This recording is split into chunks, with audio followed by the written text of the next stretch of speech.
and welcome.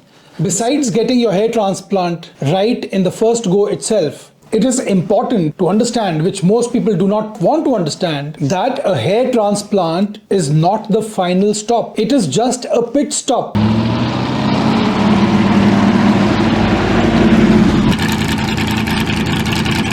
It is just the first stop in the long and at times arduous hair restoration journey, hair regrowth journey, if you want to maintain a head full of hair and not allow your first hair transplant result to look awkward as baldness progresses and the remaining native thinning hair fall off because of DHT. Like in this patient who underwent a hair transplant, a failed botched hair transplant 10 years back in India, and who received 2 revision corrective hair transplants at my clinic. The last one was done 8 years back. This patient from Canada keeps coming to me every 1 or 2 years when he visits India. So briefly about his case, he underwent a hair transplant 10 years back, which was completely botched up. You can see the hairline, you can see the temple points which have hair which are maldirected. Very few grafts have been given, and whatever have been taken with a 1.2 mm diameter punch size. You can see his donor area. So we corrected his maldirected hair by excising some, concealing others by filling in front of them, putting singles in the front and doubles and triples at the back to give him density. Excised a lot of his grafts from the temple area and filled them up with single grafts. But the temple hair kept coming out because, as you know, in the previous videos I have discussed that FUE is not a hair removal procedure. For that there is laser hair ablation. So when all the hair cannot be taken out in one go, because 20 to 25% of the hair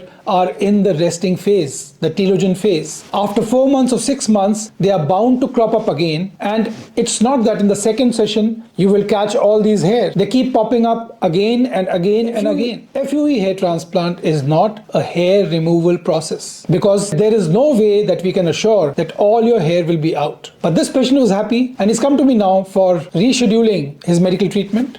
Dr. Bhatti did my hair transplant 7 to 8 years ago, and since then it's been maintained pretty good, and I've been off and on finasteride and Dr. Bhatti's consultation for last few years now, and pretty happy with my results.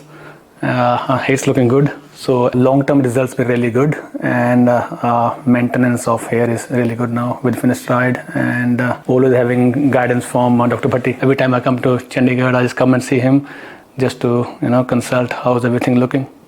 Thank you very much. Dr. Bhatti did my hair transplant 7 to 8 years ago, and since then it's been maintained pretty good, and I've been off and on finasteride and Dr. Bhatti's consultation for last few years now, and pretty happy with my results.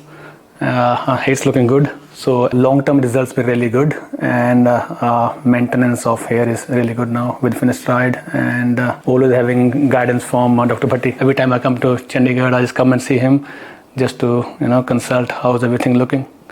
Thank you very much.